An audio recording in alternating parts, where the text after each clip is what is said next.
On the first day of the third phase of the unlock in the national capital, people were seen crowding outside metro stations. However, metro authorities closed the gates at many places to restrict the capacity to 50%, leading to crowding. People were also seen thronging markets. However, malls had very few visitors. As per the new guidelines, all the markets and malls are now going to be open between 10 a.m. and 8 p.m. Restaurants and public transport is going to be allowed to run with 50% of capacity. Only 2 passengers are allowed in auto rickshaws and taxis. However, this is being permitted for 1 week on a trial basis. If cases increase, then the government might impose stricter restrictions going forward. Social, political, religious gatherings have been prohibited. Weddings are not going to be allowed in public places like banquet halls or hotels. It's going to be permitted only in closed spaces with not more than 20 people. Spas, gyms, yoga institutes, parks, gardens are all going to remain closed for the public to break the chain of the virus. Unlock 3.0 begins in Delhi from Monday. Almost all the shops, markets have been opening. Of course, the restrictions and the COVID safety protocols are in place. Here in Rohini, the malls almost the odd even formula to opening shops have been done away with. And now the relief and the biggest relief perhaps for the Delhiites are opening up the restaurants for dining. So far only the delivery could be possible, but now even the restaurants are open. People can have and enjoy the food. However, there are certain protocols that need to be followed. So if I check inside any restaurant to have my favorite choice of food, something is must that these restaurants will only allow half of the capacity people to sit. So the alternative tables, if you can see, there is one table for the second, another has been put a restriction mark, and this is to maintain the social distancing followed by the advisories and the directives issued by the Delhi government. Amit owns one restaurant in Rohini Mall. Amit, what are the preparations and precautions you are taking as the restaurants now open for in-room dining? Kitna loss aap logo ko hua aur aage ab kitne challenges honge? We have lost so many sales and everything. So now we are expected a good sale. And we have started our restaurant 50% capacity of dining with positive energy. We are doing time to time sanitize. And once the guest will be out, we will be doing sanitizing. Everything should be there. Sanitization is a must inside any restaurant, followed by thermal scanning, which most of them are following. Here the thermal gun which is kept, and also the sanitizers for all the visitors, those who are coming to enjoy their food. And this is how the restaurant will look like, almost alive, which have been dying for last almost couple of months due to the surge in the COVID cases. As the third phase of unlock in the national capital, huge crowds were seen at Nirman Vihar metro station. People were seen violating social distancing norms. We are just standing outside the Nirman Vihar metro station, and you can see the rush right here because the gates are closed. They haven't been open, as only 50% sitting capacity is being allowed inside the metro. So to maintain social distancing, the gates are closed right now. Although the lockdown has been relaxed, unlock process has started, but this kind of arrangement is quite questionable. If you won't allow people to commute between a place to another with something like Delhi Metro, then such kind of problem will arise every day. अभी बस वही कह रहे हैं 50% है तो इसलिए अब ओपन होगा मेट्रो आएगी अब ओपन करेंगे शायद ये. So these things are happening and hardly there is any communication from DMRC as well. Now after this the gates have been opened and all the people, they are rushing inside the metro station. So this is the story of the social distancing and how that will be maintained inside Delhi Metro or at the platform. That is quite a big question right now. With camera person Alok Kumar Das, it's Kumar Kunal for India Today from Delhi. As the Delhi unlock begins from today, my colleague Akshita sheds more light on what's open, what's not. What's allowed and what's not allowed. Starting off with prohibited activities currently, you are seeing unlock, but all of this is still not allowed. Schools and colleges remain shut. The government hasn't given its nod for them to open up.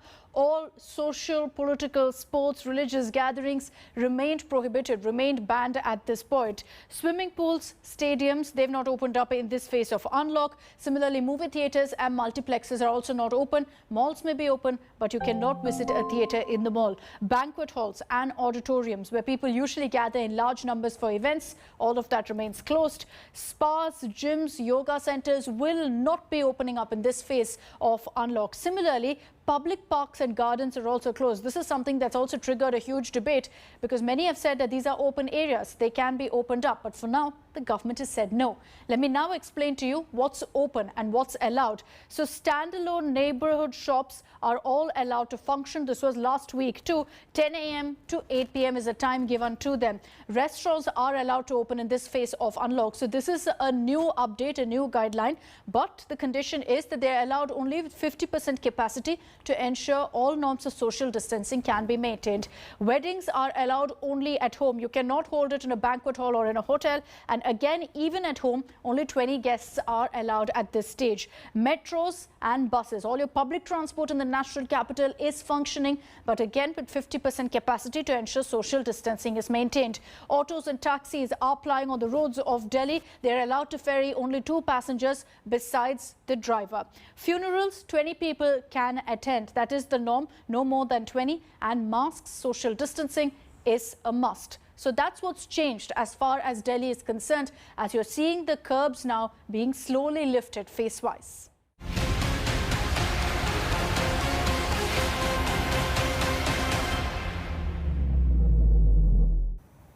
As the number of cases are dipping in India, states are gradually opening up from stringent lockdowns. India has registered 70,421 fresh cases, lowest in the last 72 days. 3,921 new deaths also reported in 24 hours. With the current tally, now the active caseload in the country stands at 9,73,158. Tamil Nadu Chief Minister Stalin on Sunday announced more relaxations in many districts, including opening of park, tea shops, barber shops and liquor stores. Haryana has also allowed the shops to open between 9 a.m. to 8 p.m. Gyms in Haryana are allowed to function with 50% capacity. Let's shift focus to Maharashtra. Malls, restaurants, bars, eateries, hotels can open, but with 50% capacity. Karnataka government has allowed additional functional hours for essential shops. Government has also allowed industrial units to operate with 50% capacity. Let's get you what the unlock across the country really looks like on your screens right now. Let's begin with the state of Maharashtra. 50% seating in restaurants is going to be permitted. The restaurants are finally going to be happy about this. Salons, gyms open with curbs, business limping back to normalcy. Tamil Nadu, the park and tea shops are going to remain open. And liquor shops and barber shops also now open in the state of Tamil Nadu. Let's see what Haryana is doing. All shops open between 9 a.m. to 8 p.m. In Karnataka, more operational hours for essential items.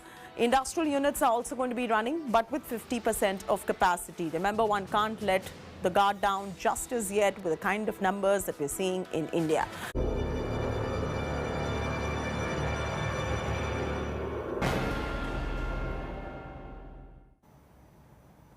No end to Covidiote Netas flouting norms. A BJP leader from Madhya Pradesh's Katni district celebrated his birthday flouting COVID norms. On your screens is a viral video where BJP youth wing leader Mridul Dwivedi is celebrating a lavish birthday party in presence of large social crowd.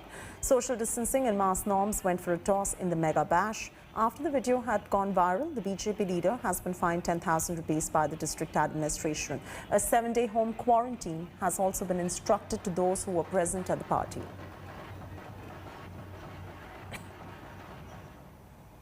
The Noida police on Sunday arrested 61 people from a farmhouse in Sector 135 for violation of COVID norms. 16 women and 45 men attended the party, and police received a tip-off about the party as they reached the spot and arrested the Covidiotes and booked them under relevant sections. Cops have also confiscated imported liquor and hookahs from the farmhouse. Further investigation and interrogation of the Covidiotes is being carried out by Noida police. Last week, Noida police arrested 14 Covidiotes from the same vicinity for holding a pool party.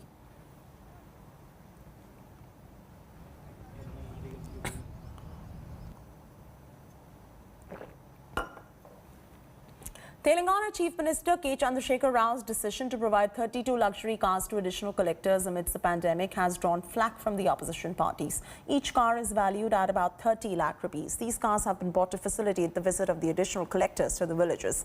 When the state exchequer is in a bad condition due to less revenue and medical infrastructure is insufficient, spending huge amount of money on luxury cars becomes a matter of criticism for the KCR government. The BJP pointed out that the State Finance Minister Harish Rao had made made statements recently that the state lost massive revenue due to lockdown and questioned the need for such a splurge when the state is reeling under severe financial crisis. The whole world is suffering due to COVID, and so is Telangana, and there is a serious financial crisis. In this financial crisis times, Mr. Kalvakuntla Chandrasekhar Rao has the audacity to buy 32 Kia cars for his 32 additional collectors, new Kia cars for his additional collectors.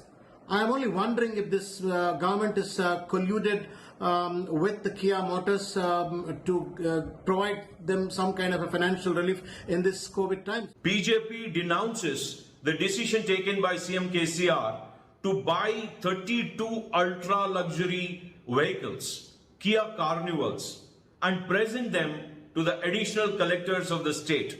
How can a state showcase this kind of opulence when they are a revenue deficit state? Ashish reporting from Hyderabad is now joining us live. Ashish, questions will arise as to a time like this when you have a lockdown, when you have a pandemic, where the focus and the priority needs to be in the health infrastructure of a state, for any state for that matter. Why is the priority on these luxury cars? It is a spend that ought to be questioned even by the electorate, not just the opposition parties. Yes, you are absolutely right, and that's what the opposition parties and in fact several activists are also asking. Remember, recently State Finance Minister T. Harish Rao, he said that state has gone some 4,000 crore worth debt, and the finances of state is not quite well. Amid pandemic, the state revenue generation has gone down. That Chief Minister K. Chandrasekhar Rao as well as State Finance Minister always accepted that the pandemic has hit the state. Back-to-back 2 financial year, the state was hit by the pandemic and less revenue generation.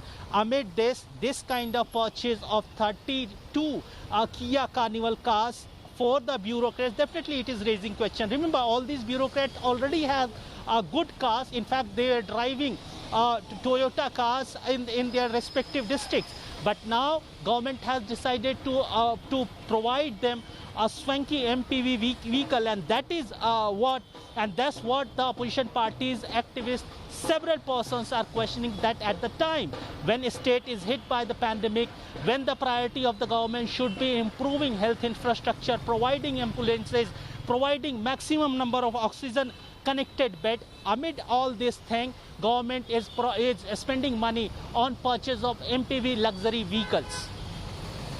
Thanks, Ashish, for joining us with the latest details. Breaking news coming in.